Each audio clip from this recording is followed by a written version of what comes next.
మీనరాశి మిత్రులారా, పూర్వాభాద్ర నక్షత్రం 4వ పాదం, ఉత్తరాభాద్ర నక్షత్రం మరియు రేవతి నక్షత్రానికి చెందిన మీరు మీనరాశి వారిగా పరిగణించబడుతున్నారు.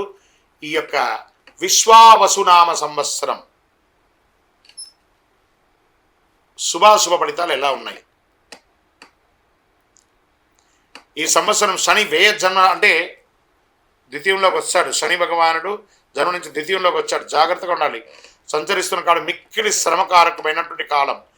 ఆరోగ్య లోపాలు, శస్త్రచికిత్స, బంధు వైర్యములు, గృహచిత్రములు, వృధా వ్యయములు కలుగుతుంది. వ్యవసాయములందు చిన్న చిన్న నష్టములు, మానసిక అశాంతి, ఆందోళన, వృధా వాదనలు చోటు చేసుకుంటాయి. తేజోహాని, మతిభ్రంశం, భయం, అన్ని రకాలుగా ఇబ్బంది అవుతుందని కూడా చెప్పడం జరుగుతుంది.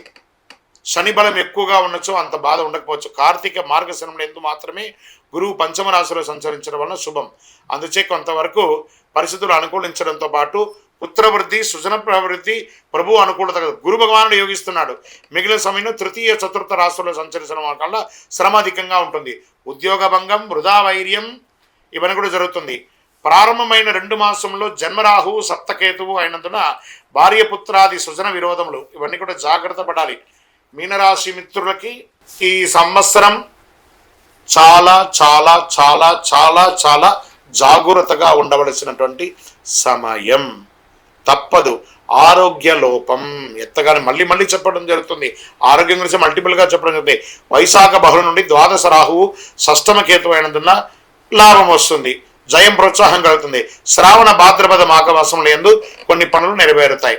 దీన్ని నక్షత్ర ప్రకారంగా తీసుకుంటే ఇప్పటివరకు రాశి ప్రకారంగా వ్యాపారస్తులకి మిశ్రమం, ఉద్యోగస్తులకి మిశ్రమం, కళాకారులకి యోగం, printing and technology and media వాళ్ళకి చాలా అద్భుతం.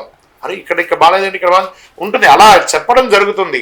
సర్వీస్ సెక్టార్లో ఉన్న వాళ్ళకి ప్రెషర్స్, ఐటీ రంగం వారికి మిశ్రమం, వివాహాది శుభకార్యాలకి కాస్త చాలా కష్టం మీద గట్టెక్కారు.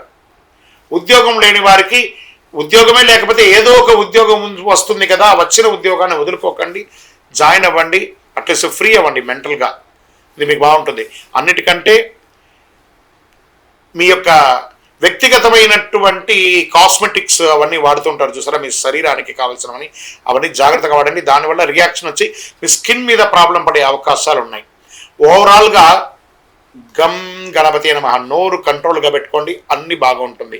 నక్షత్ర పరంగా తీసుకుంటే పూర్వభాద్ర వారికి సంవత్సర ఆరంభం నుండి వైశాఖ పూర్వార్థం వరకు, తిరిగి భాద్రపద బహుళం నుండి మాఘ పూర్వార్థం వరకు జన్మ నక్షత్రంలో శని, సంవత్సరారంభం నుండి కార్తీక బహుళం వరకు జన్మ నక్షత్రం నందు రాహు సంచరిస్తున్నాడు.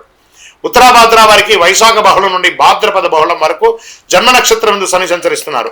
రేవతి వారికి మార్గశిర శుక్లం నుండి సంవత్సరాంతం వరకు నైదన తార యందు కేతు సంచరిస్తున్నారు. సంవత్సర ఆరంభం నుండి ఆషాఢ బహుళం వరకు కేతు మేధ కలదు. ఈ సంవత్సరం మీరు శని గురువులకు శాంతులు చేసుకోవాలి, తప్పదు. మీ లక్కీ నంబర్ 8 మరియు 9 అనిగా చెప్పడం జరుగుతుంది. మీ వయస్సు ఎంత ఉందో అన్ని దీపాలను ప్రతి శనివారం అవకాశం ఉంటే ఒక 19 శనివారాలు మీ వయసుకు తగ్గట్టుగా అన్ని వయసుతో నువ్వుల నూనెతో దీపం వెలిగించండి. మీ ఇష్టదైవ ప్రార్థన, కులదైవ ప్రార్థన చేయండి. బ్లూ కలర్ ఎక్కువ వాడండి, గ్రీన్ కలర్ ఎక్కువ వాడండి. అవసరం. ఒక పేదవాళ్ళకి ఒక చెప్పులు దానం ఇవ్వండి, 9 అనే సంఖ్య. మంచినీళ్ళు ఏర్పాటు చేయండి, మజ్జిగ ఇవ్వండి, పానకం ఇవ్వండి. ఇవన్నీ కూడా చాలా మంచిది అన్నమాట. ఈ యొక్క సమయంలో మీనరాశి మిత్రులారా, మీరు బాగా ఉండాలని నేను మనస్ఫూర్తిగా కోరుకుంటున్నాను. ఏది ఉన్న ధైర్యం ఉంటుంది. భగవంతుడు కొంచెం ఇబ్బంది పెడతాడు కానీ వదిలేయడం మనల్ని. కాబట్టి జాగ్రత్తగా ఉండండి. ప్రతి దాంట్లోనూ అప్రమత్తంగా ఉండాలి. అందులోనూ ఆర్థికమైనటువంటి లావాదేవీలు వచ్చేటప్పుడు, సంతకాలు పెట్టేటప్పుడు, డాక్యుమెంట్ చేసేటప్పుడు, లేదా ఇవన్నీ జాగ్రత్తగా. కోర్టు కేసుల వ్యవహారాల్లో మిశ్రమ ఫలితాలు కనబడుతున్నాయి. కాబట్టి అన్ని రంగాల్లోనూ జాగ్రత్త జాగ్రత్త జాగ్రత్త.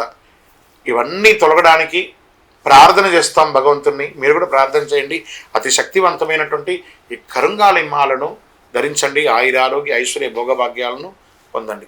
ద్వాదశ రాశుల్లో ఉన్నటువంటి మీరు ఆయురారోగ్య ఐశ్వర్య భోగభాగ్యాలతో ఉండాలని అఖిలాండ కోటి బ్రహ్మాండ నాయకుడు శ్రీ ధర్మశాస్త్ర అయ్యప్ప స్వామి వారిని సదా సర్వకాల సర్వావసరద్దు మీకోసం, మీ క్షేమం కోసం ప్రార్థన చేస్తున్నాం. మీరు తిరుపతికి వచ్చినప్పుడు మన అయ్యప్ప స్వామి వారి 18 అవతారముల దేవాలయం జీవకోన తిరుపతిలో ఉంటుంది. రైల్వే స్టేషన్ నుండి, బస్టాండ్ నుండి 3 కిలోమీటర్ల దూరంలో. ఒక్కసారి పుట్టినందుకు ఒక్కసారైనా అందులో అడుగు పెట్టండి. అందులో 27 నక్షత్రాలను కూడా ప్రతిష్ఠ చేయబోతున్నాం త్వరలో. మీరు వచ్చి దర్శనం చేసుకోండి. మీ యొక్క దోషాలన్నీ తొలగి ఆనందంగా ఉండండి. వందే మాతరం, వందే మాతరం, వందే మాతరం, శరణమయ్యప్ప.